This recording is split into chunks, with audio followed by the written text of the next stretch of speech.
আসসালামু আলাইকুম। Popular software পক্ষ থেকে আমি মোহাম্মদ আসাদুল্লাহ গালিব সবাইকে আন্তরিক শুভেচ্ছা ও অভিনন্দন জানাচ্ছি। আজকে সিএসএস কোর্সের 17তম পর্ব নিয়ে আপনাদের মাঝে হাজির হয়েছি। তো যারা পিছনের পর্বগুলো মিস করেছেন আমাদের চ্যানেলে ঢুকে পিছনের পর্বগুলো দেখে নিতে পারেন।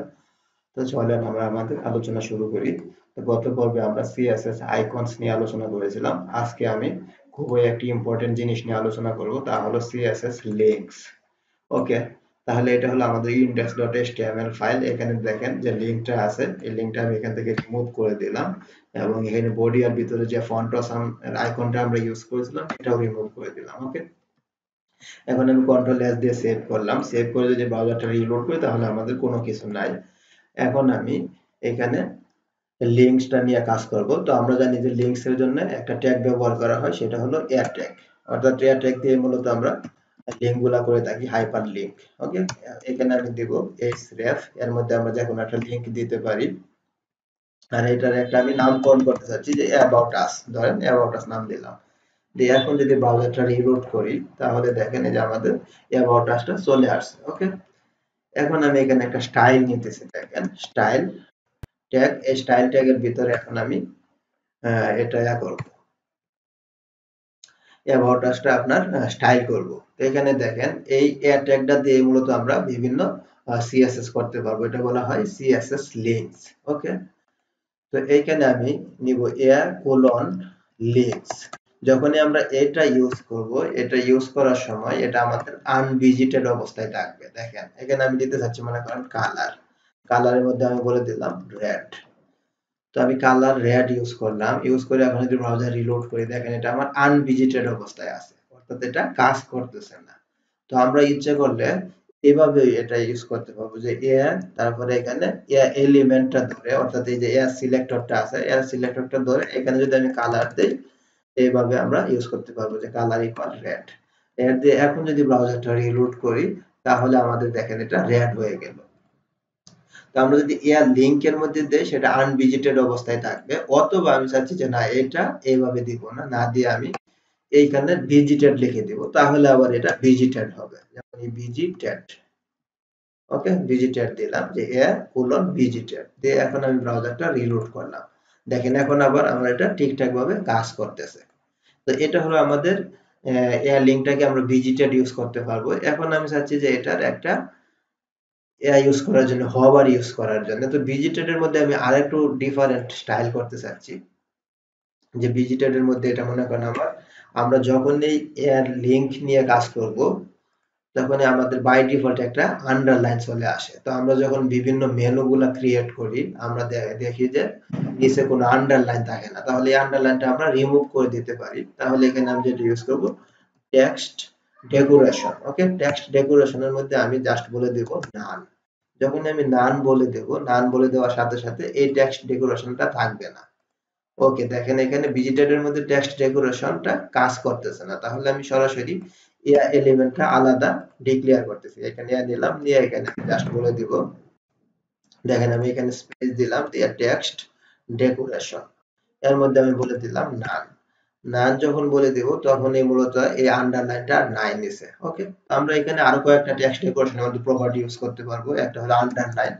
যখনই আমরা আন্ডারলাইন ইউজ করব তখন এই যে বাই ডিফল্ট যে আন্ডারলাইনটা থাকে সেটা চলে আসবে।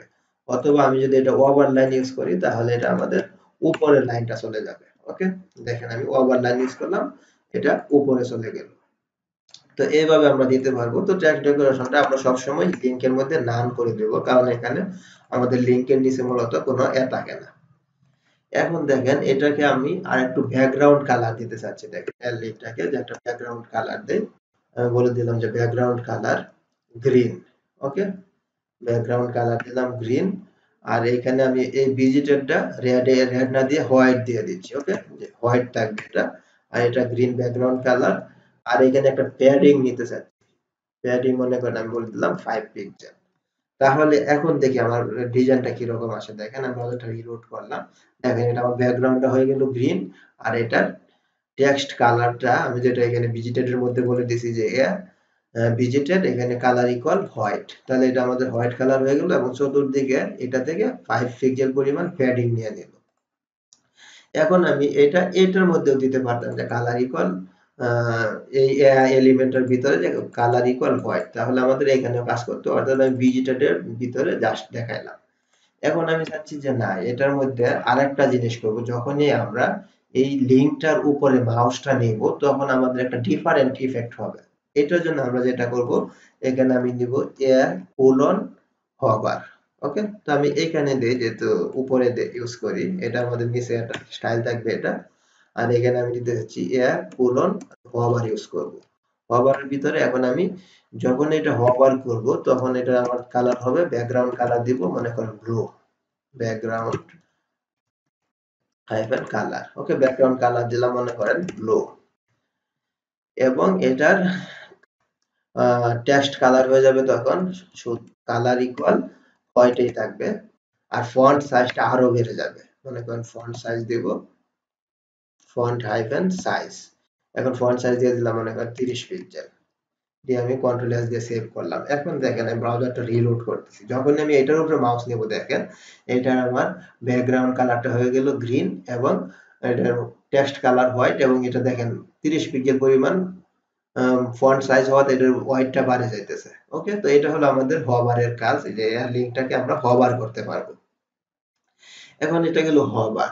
তো হবার মধ্যে আমি 30 পিক্সেলটা রিমুভ করে দেই, তাহলে জাস্ট ব্যাকগ্রাউন্ডটা চেঞ্জ হবে, এটা দেখতে একটু সুন্দর লাগবে। দেখেন এই যে ব্যাকগ্রাউন্ডটা যেহেতু চেঞ্জ হচ্ছে, যখন আমি কার্সরটা এর উপর নিতেছি ব্যাকগ্রাউন্ডটা চেঞ্জ হচ্ছে। ওকে, তো এখন আরেকটা জিনিস দেখবো, আমরা যখন অসংখ্য আমাদের ওয়েবসাইটে অসংখ্য মেনু থাকবে, তো মেনুর মধ্যে এমন হইতে পারে, যেমন আমাদের ওয়েবসাইটটাতে একটু আপনাদের নিয়ে যাই। এখানে দেখেন ওয়েবসাইট, তো ওয়েবসাইটের মধ্যে এখানে দেখেন কয়েকটা জিনিস আছে, যেমন হোম একটা মেনু, এবং কন্ট্যাক্ট আছে একটা মেনু, লগইন একটা মেনু। আমি যখনই এই মেনুটাতে ক্লিক করব সেটা কিন্তু আমার সিলেক্টেড অবস্থায় থাকবে। তো যখনই কোনো একটা মেনু সিলেক্টেড অবস্থায় থাকবে তখন এটার একটা ডিফারেন্ট কালার থাকবে, অ্যাক্টিভ অবস্থায় থাকবে। তো আমি অ্যাক্টিভটা ইউজ করব। তো অ্যাক্টিভটা কিভাবে ইউজ করব দেখেন, এখানে আমি এখন নিব কোলন অ্যাক্টিভ। ওকে, তাহলে অ্যাক্টিভ দিলাম, দিয়ে তারপর এখানে সেকেন্ড ব্র্যাকেট, এখন আমি ডিক্লিয়ারেশন করব। তো আমি বলে দিচ্ছি যখনই আমার অ্যাক্টিভ হবে, তো অ্যাক্টিভ হওয়ার সময় এটার ব্যাকগ্রাউন্ড কালার হবে মনে করেন ব্যাকগ্রাউন্ড হাইফেন কালার, এটা ব্ল্যাক হয়ে যাবে। ওকে, আর এটার টেক্সট কালার হবে তখন ব্ল্যাক এর মধ্যে আমি কি দিতে পারি, রেড দিয়ে দিলাম মনে করেন, আর শুধু কালার, কালার হবে রেড, ব্ল্যাক এর উপরে রেড। ওকে, এটা দিলাম। এখন দেখেন এই এয়ার লিঙ্কটা আমার যখনই অ্যাক্টিভ অবস্থায় থাকবে, অ্যাক্টিভ মানে কি, কোনো একটা মেনুতে যখন আমি ক্লিক করব তখন এটা অ্যাক্টিভ অবস্থায় থাকবে। এখন দেখেন এটা আমি দিলাম যে এরা অ্যাক্টিভ, এখন অ্যাক্টিভ, তারপরে এখানে আমার এটার ব্যাকগ্রাউন্ড হবে ব্ল্যাক এবং এটা রেড। এখন যদি আমি এখানে আমার আরো মনে করেন কয়েকটা মেনু থাকলো, যে মেনুটাতে ক্লিক করব, যেমন এটা আমি ক্লিক করে ধরে রাখছি, দেখেন ক্লিক করলাম, এই যে ক্লিক করে ধরে রাখার সাথে সাথে দেখেন এটা আমার ব্যাকগ্রাউন্ডটা ব্ল্যাক হয়ে গেল এবং কালারটা রেড হয়ে গেল। এই যে আবার ক্লিকটা ছেড়ে দিলাম, মানে আমাদের যখন অসংখ্য মেনু থাকবে, কোনো একটা মেনুতে ক্লিক করলে সেটা সিলেক্টেড অবস্থায় থাকবে এবং সেটা তখন অ্যাক্টিভ অবস্থায় থাকবে। তো অ্যাক্টিভের আমরা এইভাবে ডিফারেন্ট কালার দিতে পারবো। তো এটাই মূলত সিএসএস লিঙ্কস, অর্থাৎ সিএসএস এর লিঙ্কসটাকে আমরা বিভিন্নভাবে স্টাইল করতে পারবো। এখানে ভিজিটেড দিতে পারবো, ভিজিটেড, হভার, অথবা অ্যাক্টিভ। আর এখানে আমরা এরটাকে কয়েকটা স্টাইল দিতে পারবো, টেক্সট ডেকোরেশন, নান দিতে পারবো, আন্ডারলাইন অথবা ওভারলাইন। ওকে, তারপরে আমরা বিভিন্ন ব্যাকগ্রাউন্ড, তারপরে কালার, এগুলো তো আমরা দিতে পারবো, মার্জিন, প্যাডিং, এগুলো যেহেতু আমরা অনেকগুলা ক্লাস কমপ্লিট করছি, আমরা ইচ্ছা অনুযায়ী দিতে পারেন। যেমন এটার আমি মনে করেন এখন বর্ডার রেডিয়াস ইউজ করতে চাচ্ছি, তাহলে আমি এখানে জাস্ট দিব বর্ডার রেডিয়াস। দেখেন এখানে আমি বর্ডার একটা রেডিয়াস দিতে চাচ্ছি, বর্ডার হাইফেন রেডিয়াস। রেডিয়াসের মধ্যে আমি বলে দিচ্ছি যে 10 পিক্সেল পরিমাণ বর্ডার রেডিয়াস হবে। এখন দেখেন ব্রাউজারটা রিলোড করলাম, এই যে আমাদের 10 পিক্সেল পরিমাণ রেডিয়াস হয়ে গেল, একটা সুন্দর একটা বাটনের মতো ডিজাইনটা হয়ে গেল। ওকে, তো এইভাবে মূলত আমরা সিএসএস দিয়ে আমাদের মন মতো আমরা বিভিন্ন ডিজাইন করতে পারবো। তো এটার জন্য আপনাদের যেটা করতে হবে, বেশি বেশি প্র্যাকটিস করতে হবে, এবং আমরা যখন লাইভ প্রজেক্ট নিয়ে কাজ করবো শেষের দিকে, তখন আমাদের যে জিনিসগুলো লাগে, যে কিভাবে স্টাইল করলে জিনিসটা স্মার্ট হবে, সেটাও ইনশাআল্লাহ দেখতে পারবেন। তো আজকের ভিডিওটি এখানে শেষ করব। যদি ভিডিওটি ভালো লেগে থাকে তাহলে অবশ্যই লাইক, কমেন্ট এবং ভিডিওটি শেয়ার করবেন, এবং যারা নতুন আছে তাদেরকেও এই চ্যানেলের লিঙ্কটি দিবেন, তাহলে হয়তোবা তারা ভালো কিছু শিখতে পারবে ইনশাআল্লাহ। তো সবাই ভালো থাকেন, সুস্থ থাকেন, এই কামনায় বিদায় নিচ্ছি। আল্লাহ হাফিজ।